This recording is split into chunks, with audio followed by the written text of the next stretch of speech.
The statistics of Massachusetts showed that not one rich man's son out of 17 ever dies rich. I pity the rich man's sons unless they have the good sense of the elder Vanderbilt, which sometimes happens. He went to his father and said, "Did you earn all your money?" "I did, my son. I began to work on a ferry boat for 25 cents a day." "Then," said his son, "I will have none of your money." And he too tried to get employment on a ferry boat that Saturday night. He could not get one there, but he did get a place for $3 a week. Of course, if a rich man's son will do that, he will get the discipline of a poor boy that is worth more than a university education to any man. He would then be able to take care of the millions of his father. But as a rule, the rich men will not let their sons do the very thing that made them great. As a rule, the rich man will not allow his son to work. And his mother, why, she would think it was a social disgrace if her poor, weak, little lily-fingered, sissy sort of a boy had to earn his living with honest toil. I have no pity for such rich men's sons. I remember one at Niagara Falls. I think I remember one a great deal nearer. I think there are gentlemen present who were at a great banquet, and I beg pardon of his friends. At a banquet here in Philadelphia, there sat beside me a kind-hearted young man, and he said, "Mr. Conwell, you have been sick for 2 or 3 years. When you go out, take my limousine, and it will take you up to your house on Broad Street." I thanked him very much, and perhaps I ought not to mention the incident in this way, but I follow the facts. I got on the seat with the driver of that limousine outside, and when we were going up, I asked the driver, "How much did this limousine cost?" "6,800, and he had to pay the duty on it." "Well," I said, "does the owner of this machine ever drive it himself?" At that, the chauffeur laughed so heartily that he lost control of his machine. He was so surprised at the question that he ran up on the sidewalk and around a corner lamppost out into the street again. And when he got out into the street, he laughed till the whole machine trembled. He said, "He drive this machine? Oh, he would be lucky if he knew enough to get out when we get there." I must tell you about a rich man's son at Niagara Falls. I came in from the lecture to the hotel, and as I approached the desk of the clerk, there stood a millionaire's son from New York. He was an indescribable specimen of anthropologic potency. He had a skull cap on one side of his head, with a gold tassel in the top of it, and a gold-headed cane under his arm with more in it than in his head. It is a very difficult thing to describe that young man. He wore an eyeglass that he could not see through, patent leather boots that he could not walk in, and pants that he could not sit down in, dressed like a grasshopper. This human cricket came up to the clerk's desk just as I entered, adjusted his unseeing eyeglass, and spake in this wise to the clerk. You see, he thought it was English, you know, the lisp. "Sir, will you have the kindness to supply me with some paper and envelopes?" The hotel clerk measured that man quick, and he pulled the envelopes and the paper out of a drawer and threw them across the counter toward the young man, and then turned away to his books. You should have seen that young man when those envelopes came across that counter. He swelled up like a gobbler turkey, adjusted his unseeing eyeglass, and yelled, "Come right back here. Now, sir, will you order a servant to take that paper and envelopes to yonder desk?" Oh, the poor, miserable, contemptible American monkey. He could not carry paper and envelopes 20 feet. I suppose he could not get his arms down to do it. I have no pity for such travesties upon human nature. If you have not capital, young man, I am glad of it. What you need is common sense, not cents. The best thing I can do is to illustrate by actual facts well known to you all. A.T. Stewart, a poor boy in New York, had $1.50 to begin life on. He lost 87 and a half cents of that on the very first venture. How fortunate that young man who loses the first time he gambles. That boy said, "I will never gamble again in business." And he never did. How did he come to lose 87 and a half cents? You probably all know the story how he lost it. Because he bought some needles, threads, and buttons to sell which people did not want, and had them left on his hands a dead loss. Said the boy, "I will not lose any more money in that way." Then he went around first to the doors and asked the people what did they want. Then, when he had found out what they wanted, he invested his 62 and a half cents to supply a known demand. Study it wherever you choose. In business, in your profession, in your housekeeping, whatever your life, that one thing is the secret of success. You must first know the demand. You must first know what people need, and then invest yourself where you are most needed. A.T. Stewart went on that principle until he was worth what amounted afterward to $40 million, owning the very store in which Mr. Wanamaker carries on his great work in New York. His fortune was made by losing something, which taught him the great lesson that he must only invest himself or his money in something that people need. When will you salesmen learn it? When will you manufacturers learn that you must know the changing needs of humanity if you would succeed in life? Apply yourselves, all you Christian people, as manufacturers or merchants or workmen, to supply that human need. It is a great principle as broad as humanity and as deep as the scripture itself. The best illustration I ever heard was of John Jacob Astor. You know that he made the money of the Astor family when he lived in New York. He came across the sea in debt for his fare. But that poor boy with nothing in his pocket made the fortune of the Astor family on one principle. Some young man here tonight will say, "Well, they could make those fortunes over in New York, but they could not do it in Philadelphia." My friends, did you ever read that wonderful book of Rees? His memory is sweet to us because of his recent death, wherein is given his statistical account of the records taken in 1889 of 107 millionaires of New York. If you read the account, you will see that out of the 107 millionaires, only 7 made their money in New York. Out of the 107 millionaires worth $10 million in real estate then, 67 of them made their money in towns of less than 3,500 inhabitants. The richest man in this country today, if you read the real estate values, has never moved away from a town of 3,500 inhabitants.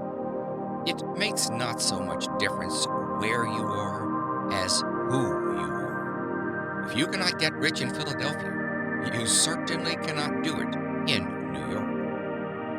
Now, John Jacob Astor illustrated what can be done anywhere. He had a mortgage once on a millinery shop, and they could not sell bonnets enough to pay the interest on his money. So he foreclosed that mortgage, took possession of the store, and went into partnership with the very same people in the same store with the same capital. He did not give them $1 of capital. They had to sell goods to get any money. Then he left them alone in the store just as they had been before, and he went out and sat down on a bench in the park in the shade. What was John Jacob Astor doing out there, and in partnership with people who had failed on his own hands? He had the most important, and to my mind, the most pleasant part of that partnership on his hands. For as John Jacob Astor sat on that bench, he was watching the ladies as they went by. And where is the man who would not get rich at that business? As he sat on the bench, if a lady passed him with her shoulders back and head up, and looked straight to the front, as if she did not care if all the world did gaze on her, then he studied her bonnet, and by the time it was out of sight, he knew the shape of the frame, the color of the trimmings, and the crinklings in the feather. I sometimes try to describe a bonnet, but not always. I would not try to describe a modern bonnet. Where is the man that could describe one? This aggregation of all sorts of driftwood stuck on the back of the head, or the side of the neck, like a rooster with only one tail feather left. But in John Jacob Astor's day, there was some art about the millinery business, and he went to the millinery store and said to them, "Now put into the show window just such a bonnet as I described to you, because I have already seen a lady who likes such a bonnet. Don't make up any more until I come back." Then he went out and sat down again, and another lady passed him of a different form, of different complexion, with a different shape and color of bonnet. "Now," said he, "put such a bonnet as that in the show window." He did not fill his show window uptown with lots of hats and bonnets to drive people away, and then sit on the back stairs and bawl because people went to Wanamaker's to trade. He did not have a hat or a bonnet in that show window, but what some lady liked it before it was made up.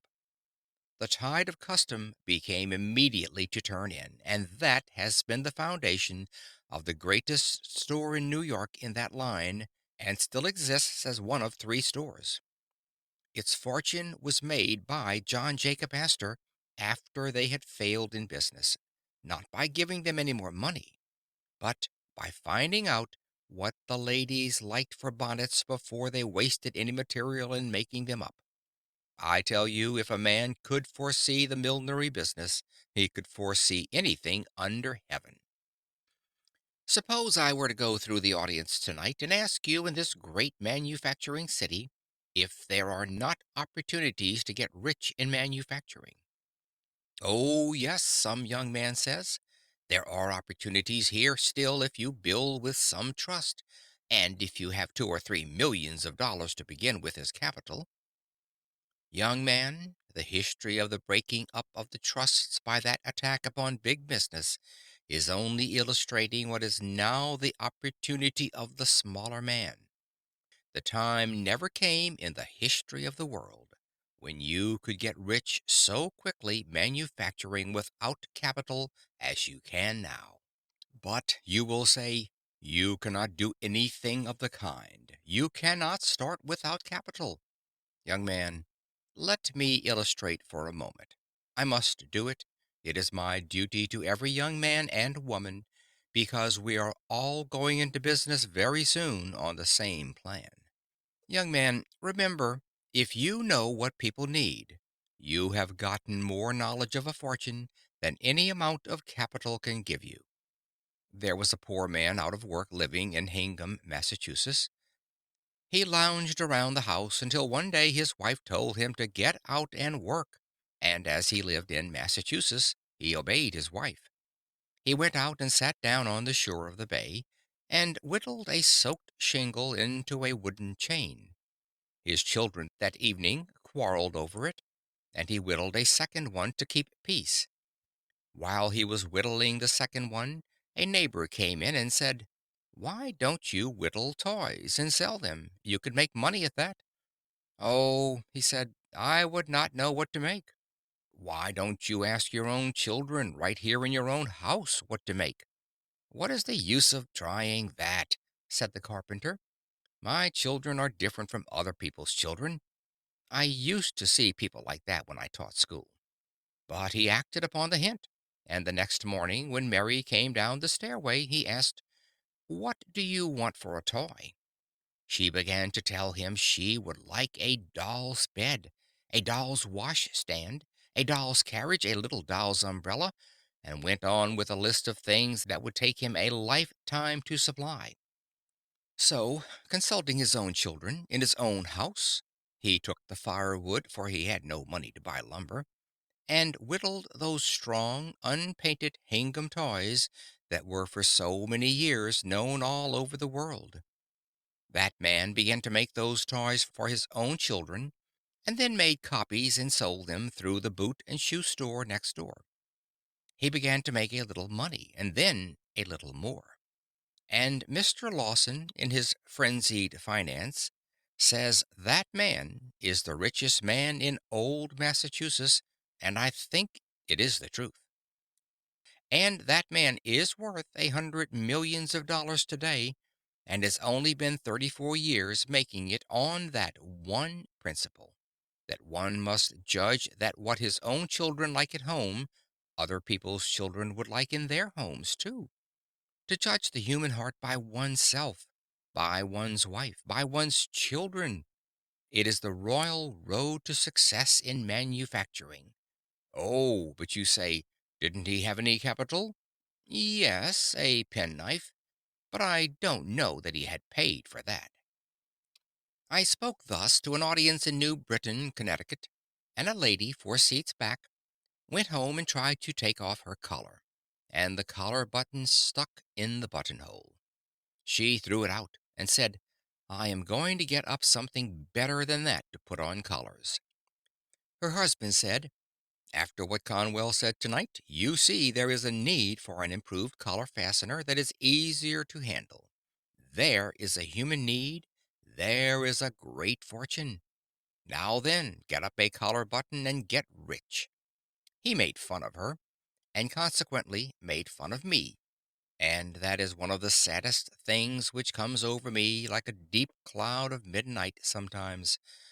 Although I have worked so hard for more than half a century, yet how little I have ever really done. Notwithstanding the greatness and the handsomeness of your compliment tonight, I do not believe there is 1 in 10 of you that is going to make $1 million because you are here tonight. But it is not my fault. It is yours.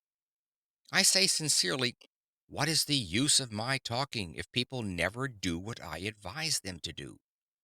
When her husband ridiculed her, she made up her mind she would make a better collar button, and when a woman makes up her mind she will, and does not say anything about it, she does it. It was that New England woman who invented the snap button which you can find anywhere now. It was first a collar button with a spring cap attached to the outer side. Any of you who wear modern waterproofs know the button that simply pushes together, and when you unbutton it, you simply pull it apart. That is the button to which I refer and which she invented. She afterward invented several other buttons, then invested in more, and then was taken into partnership with great factories. Now that woman goes over the seas every summer in her private steamship, yes, and takes her husband with her.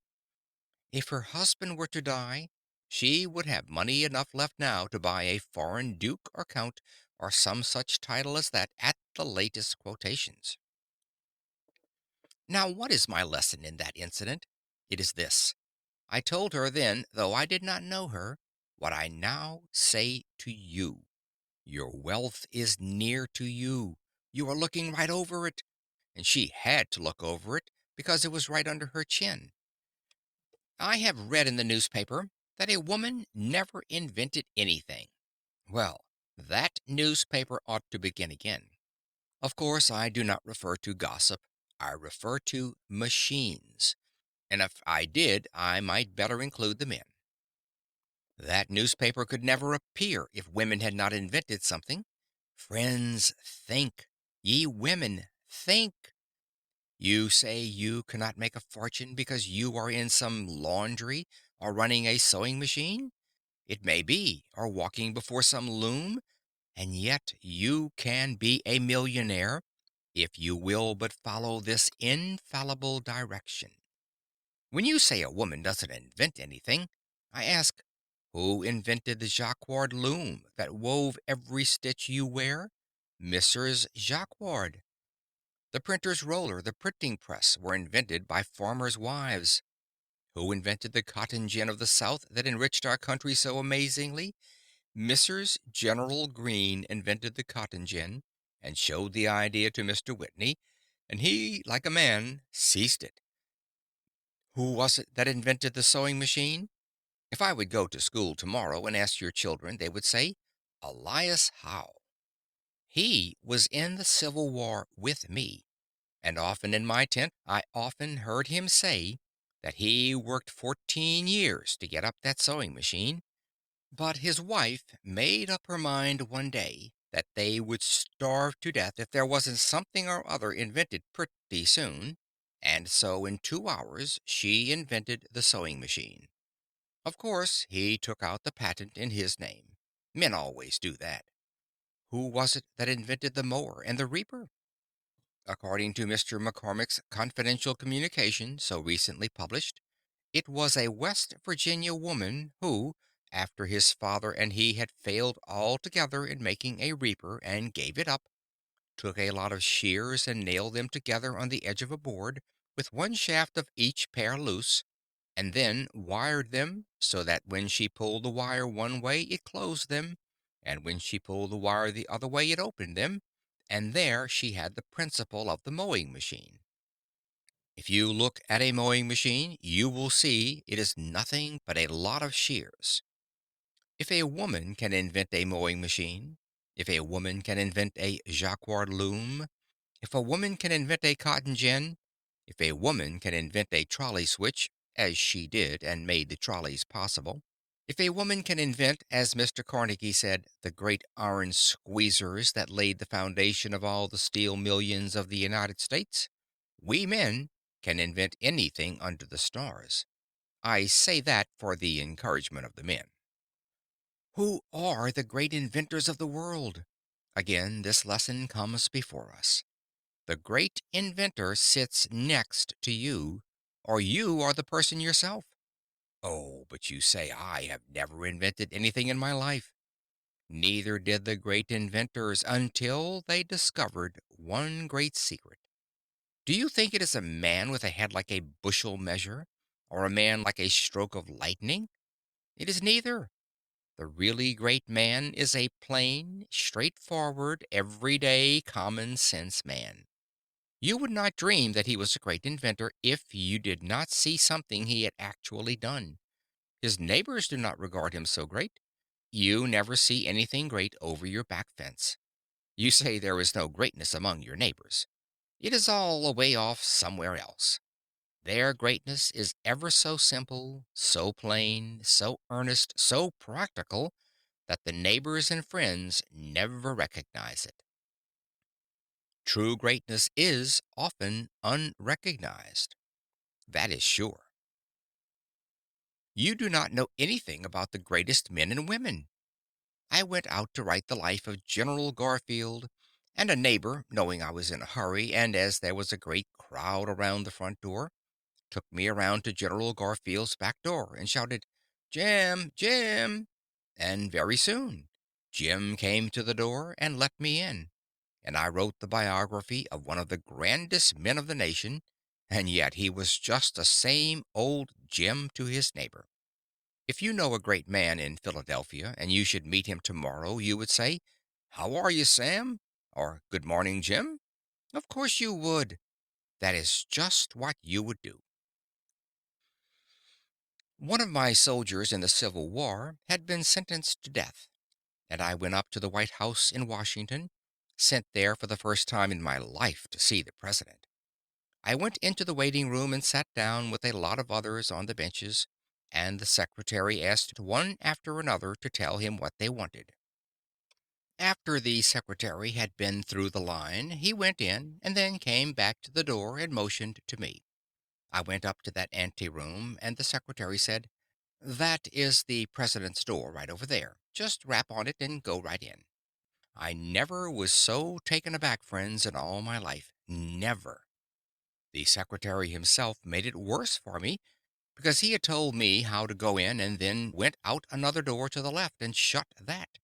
There I was, in the hallway by myself before the President of the United States of America's door. I had been on fields of battle where the shells did sometimes shriek and the bullets did sometimes hit me, but I always wanted to run. I have no sympathy with the old man who says, "I would just as soon march up to the cannon's mouth as eat my dinner." I have no faith in a man who doesn't know enough to be afraid when he is being shot at. I never was so afraid when the shells came around us at Antietam as I was when I went into that room that day. But I finally mustered the courage, I don't know how I ever did, and at arm's length tapped on the door. The man inside did not help me at all, but yelled out, "Come in and sit down." Well, I went in and sat down on the edge of a chair, and wished I were in Europe, and the man at the table did not look up. He was one of the world's greatest men, and was made great by one single rule. Oh, that the young people of Philadelphia were before me now, and I could say just this one thing, and that they would remember it. I would give a lifetime for the effect it would have on our city and on civilization. Abraham Lincoln's principle for greatness can be adopted by nearly all. This was his rule. Whatsoever he had to do at all, he put his whole mind into it and held it all there until that was all done. That makes men great almost anywhere. He stuck to those papers at that table and did not look up at me, and I sat there trembling. Finally, when he had put the string around his papers, he pushed them over to one side and looked at me, and a smile came over his worn face. He said, "I am a very busy man and have only a few minutes to spare. Now, tell me in the fewest words what it is you want." I began to tell him and mentioned the case, and he said, "I have heard all about it, and you do not need to say any more. Mr. Stanton was talking to me only a few days ago about that. You can go to the hotel and rest assured that the President never did sign an order to shoot a boy under 20 years of age, and never will. You can say that to his mother anyhow." Then he said to me, "How is it going in the field?" I said, "We sometimes get discouraged." And he said, "It is all right. We are going to win out now. We are getting very near the light. No man ought to wish to be President of the United States, and I will be glad when I get through. Then Tad and I are going out to Springfield, Illinois. I have bought a farm out there, and I don't care if I again earn only 25 cents a day. Tad has a mule team, and we are going to plant onions." Then he asked me, "Were you brought up on a farm?" I said, "Yes, in the Berkshire Hills of Massachusetts." He then threw his leg over the corner of the big chair and said, "I have heard many a time, ever since I was young, that up there in those hills you have to sharpen the noses of the sheep in order to get down to the grass between the rocks." He was so familiar, so everyday, so farmer like, that I felt right at home with him at once. He then took hold of another roll of paper and looked up at me and said, "Good morning." I took the hint then and got up and went out. After I had gotten out, I could not realize I had seen the President of the United States at all. But a few days later, when still in the city, I saw the crowd pass through the East Room by the coffin of Abraham Lincoln, and when I looked at the upturned face of the murdered President, I felt then that the man I had seen such a short time before, who, so simple a man, so plain a man, was one of the greatest men that God ever raised up to lead a nation on to ultimate liberty. Yet he was only Old Abe to his neighbors. When they had the second funeral, I was invited, among others, and went out to see that same coffin put back in the tomb at Springfield. Around the tomb stood Lincoln's old neighbors, to whom he was just Old Abe. Of course, that is all they would say. Did you ever see a man who struts around altogether too large to notice an ordinary working mechanic? Do you think he is great? He is nothing but a puffed up balloon, held down by his big feet. There is no greatness there. Who are the great men and women? My attention was called the other day to the history of a very little thing that made the fortune of a very poor man. It was an awful thing, and yet, because of that experience, he, not the great inventor or a genius, invented the pen that is now called the safety pin, and out of that safety pin made the fortune of one of the great aristocratic families of this nation. A poor man in Massachusetts who had worked in the nail works was injured at 38, and he could earn but little money. He was employed in the office to rub out the marks on the bills made by pencil memorandums, and he used a rubber until his hand grew tired. He then tied a piece of rubber on the end of a stick and worked it like a plane. His little girl came and said, "Why, you have a patent, haven't you?" The father said afterward, "My daughter told me when I took that stick and put the rubber on the end that there was a patent, and that was the first thought of that." He went to Boston and applied for his patent, and every one of you that has a rubber tipped pencil in your pocket is now paying tribute to the millionaire. No capital, not a penny did he invest in it. All was income, all the way up into the millions. But let me hasten to one other greater thought. Show me the great men and women who live in Philadelphia.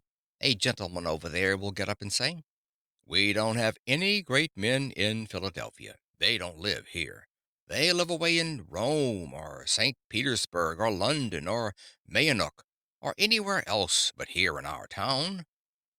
I have come now to the apex of my thought. I have come now to the heart of the whole matter and to the center of my struggle. Why isn't Philadelphia a greater city in its greater wealth? Why does New York excel Philadelphia? People say, "Because of her harbor." Why do so many other cities of the United States get ahead of Philadelphia now? There is only one answer, and that is because our own people talk down their own city. If there ever was a community on earth that has to be forced ahead, it is the city of Philadelphia. If we are to have a boulevard, talk it down. If we are to have better schools, talk them down. If you wish to have wise legislation, talk it down. Talk all the proposed improvements down. That is the only great wrong that I can lay at the feet of the magnificent Philadelphia that has been so universally kind to me. I say it is time we turn around in our city and begin to talk up the things that are in our city and begin to set them before the world as the people of Chicago, New York, St. Louis, and San Francisco do. Oh, if we only could get that spirit out among our people that we can do things in Philadelphia and do them well. Arise, ye millions of Philadelphians! Trust in God and man, and believe in the great opportunities that are right here, not over in New York or Boston, but here, for business, for everything that is worth living for on earth. There was never an opportunity greater. Let us talk up our own city. But there are two other young men here tonight, and that is all I will venture to say, because it is too late. One over there gets up and says, "There is going to be a great man in Philadelphia, but never was one." "Oh, is that so? When are you going to be great?" "When I am elected to some political office." Young man, won't you learn a lesson in the primer of politics, that it is a prima facie evidence of littleness to hold office under our form of government? Great men get into office sometimes, but what this country needs is men that will do what we tell them to do. This nation, where the people rule, is governed by the people, for the people.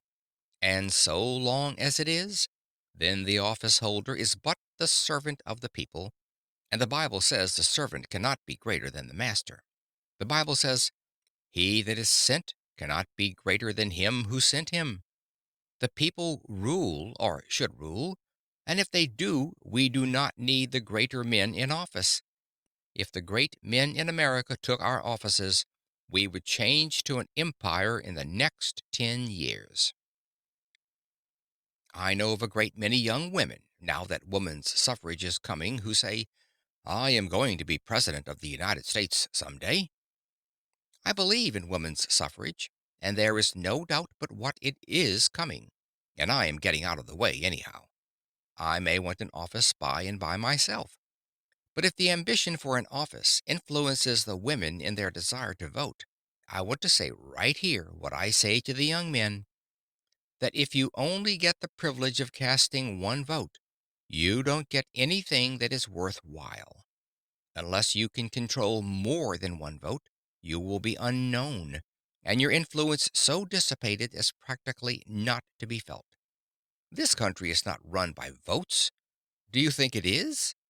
It is governed by influence. It is governed by the ambitions and the enterprises which control votes. The young woman that thinks she is going to vote for the sake of holding an office is making an awful blunder. That other young man gets up and says, there are going to be great men in this country and in Philadelphia. Is that so? When? When there comes a great war. When we get into difficulty through watchful waiting in Mexico. When we get into war with England over some frivolous deed, or with Japan or China or New Jersey or some distant country. Then I will march up to the cannon's mouth. I will sweep up among the glistening bayonets.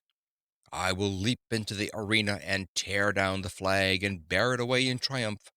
I will come home with stars on my shoulder and hold every office in the gift of the nation, and I will be great. No, you won't. You think you are going to be made great by an office. But remember that if you are not great before you get the office, you won't be great when you secure it. It will only be a burlesque in that shape. We had a peace jubilee here after the Spanish War. Out west, they don't believe this because they said Philadelphia would not have heard of any Spanish War until 50 years hence. Some of you saw the procession go up Broad Street. I was away, but the family wrote to me that the tally-ho coach with Lieutenant Hobson upon it stopped right at the front door, and the people shouted, "Hurrah for Hobson!" And if I had been there, I would have yelled too, because he deserves much more of his country than he has ever received. But suppose I go into school and say, "Who sunk the Merrimac at Santiago?" And if the boys answer me, "Hobson," they will tell me 7/8 of a lie. There were 7 other heroes on that steamer, and they, by virtue of their position, were continually exposed to the Spanish fire, while Hobson, as an officer, might reasonably be behind the smokestack. You have gathered in this house your most intelligent people, and yet, perhaps, not one here can name the other 7 men. We ought not to so teach history. We ought to teach that, however humble a man's station may be, if he does his full duty in that place, he is just as much entitled to the American people's honor as is the king upon his throne. But we do not so teach. We are now teaching everywhere that the generals do all the fighting. I remember that after the war, I went down to see General Robert E. Lee, that magnificent Christian gentleman of whom both North and South are now proud as one of our great Americans. The general told me about his servant, Rassus, who was an enlisted colored soldier. He called him in one day to make fun of him and said, "Rassus, I hear that all the rest of your company are killed, and why are you not killed?" Rassus winked at him and said, "'Cause when there is any fighting going on, I stay back with the generals." I remember another illustration. I would leave it out but for the fact that when you go to the library to read this lecture, you will find that this has been printed in it for 25 years. I shut my eyes, shut them close, and lo, I see the faces of my youth. Yes, they sometimes say to me, "Your hair is not white. You are working night and day without seeming ever to stop. You can't be old." But When I shut my eyes like any other man of my years, oh, then come trooping back the faces of the loved and lost of long ago. And I know, whatever men may say, it is evening time. I shut my eyes now and look back to my native town in Massachusetts. And I see the cattle show ground on the mountain top. I can see the horse sheds there. I can see the Congregational Church, see the town hall and mountaineers' cottages, see a great assembly of people turning out, dressed resplendently, and I can see flags flying and handkerchiefs waving and hear bands playing. I can see that company of soldiers that had re-enlisted marching up on that cattle show ground. I was but a boy, but I was captain of that company, and puffed out with pride. A cambric needle would have burst me all to pieces. Then I thought it was the greatest event that ever came to man on earth. If you have ever thought you would like to be a king or queen, you go and be received by the mayor. The bands played, and all the people turned out to receive us. I marched up that common so proud at the head of my troops, and we turned down into the town hall. Then they seated my soldiers down the center aisle, and I sat down on the front seat. A great assembly of people, 100 or two, came in to fill the town hall, so that they stood up all around. Then the town officers came in and formed a half circle. The mayor of the town sat in the middle of the platform. He was a man who had never held office before, but he was a good man, and his friends have told me that I might use this without giving them offense. He was a good man, but he thought an office made a man great. He came up and took his seat, adjusted his powerful spectacles, looked around when he suddenly spied me sitting there on the front seat. He came right forward on the platform and invited me to sit with the town officers. No town officer ever took any notice of me before I went to war, except to advise the teacher to thrash me, and now I was invited up on the stand with the town officers. Oh my! The town mayor was then the emperor, the king of our day and our time. As I came up on the platform, they gave me a chair about this far, I would say, from the front. When I had got seated, the chairman of the selectmen arose and came forward to the table, and we all supposed he would introduce the congregational minister, who was the only orator in town, and that he would give the oration to the returning soldiers. But, friends, you should have seen the surprise which ran over the audience when they discovered that the old fellow was going to deliver that speech himself. He had never made a speech in his life, but he fell into the same error that hundreds of other men have fallen into. It seems so strange that a man won't learn he must speak his piece as a boy if he intends to be an orator when he is grown. But he seems to think all he has to do is hold an office to be a great orator. So he came up to the front and brought with him a speech which he had learned by heart walking up and down the pasture where he had frightened the cattle. He brought the manuscript with him and spread it out on the table so as to be sure he might see it. He adjusted his spectacles and leaned over it for a moment and marched back on that platform and then came forward like this: tramp, tramp, tramp. He must have studied the subject a great deal when you come to think of it, because he assumed an elocutionary attitude. He rested heavily on his left heel, threw back his shoulders, slightly advanced the right foot, opened the organs of speech, and advanced his right foot at an angle of 45. As he stood in that elocutionary attitude, friends, this is just the way that speech went. Some people say to me, "Don't you exaggerate?" That would be impossible. But I am here for the lesson and not for the story, and this is the way it went. "Fellow citizens!"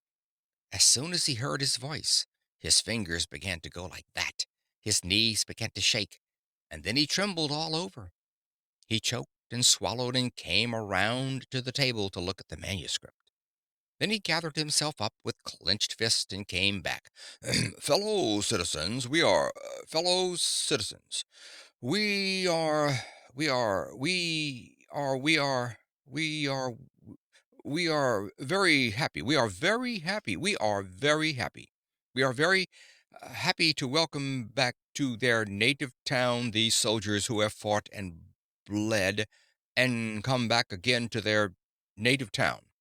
We are especially we are we are especially we are especially pleased to see with us today this young hero. That meant me. This young hero who in imagination, friends, remember, he said that. If he had not said in imagination, I would not be egotistic enough to refer to it at all. This young hero, who in imagination we have seen we have seen leading his troops on to the deadly breach. We have seen his shining sword flashing in the sunlight as he shouted to his troops, "Come on!" Oh, dear, dear, dear. How little that good man knew about war. If he had known anything about war at all, he ought to have known what any of my GAR comrades here tonight will tell you is true, that it is next to a crime for an officer of infantry ever in time of danger to go ahead of his men. I, with my shining sword flashing in the sunlight, shouting to my troops, "Come on!" I never did it.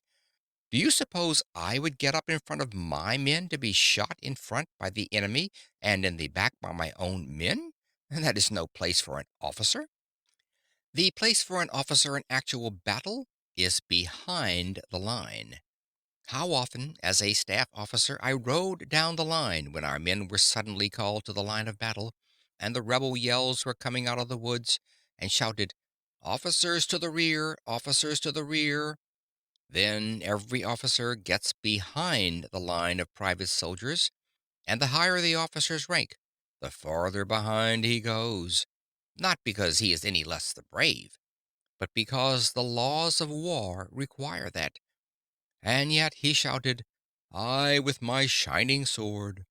In that house there sat the company of my soldiers who had carried that boy across the Carolina rivers that he might not wet his feet. Some of them had gone far out to get a pig or a chicken. Some of them had gone to death under the shell swept pines in the mountains of Tennessee. Yet in the good man's speech they were scarcely known. He did refer to them, but only incidentally. The hero of the hour was this boy. Did the nation owe him anything? No. Nothing then, and nothing now. Why was he the hero? Simply because that man fell into the same human error, that this boy was great because he was an officer, and these were only private soldiers. Oh, I learned the lesson then that I will never forget so long as the tongue of the bell of time continues to swing for me. Greatness consists not in the holding of some future office, but really consists in doing great deeds with little means and the accomplishment of vast purposes from the private ranks of life. To be great at all, one must be great here, now, in Philadelphia. He who can give to this city better streets and better sidewalks, better schools and more colleges, more happiness and more civilization, more of God, he will be great anywhere. Let every man or woman here, if you never hear me again, remember this, that if you wish to be great at all, you must begin where you are and what you are in Philadelphia now. He that can give to this city any blessing, he who can be a good citizen where he lives here, he that can make better homes, he that can be a blessing, whether he works in the shop or sits behind the counter or keeps house, whatever be his life, he who would be great anywhere must first be great in his own Philadelphia.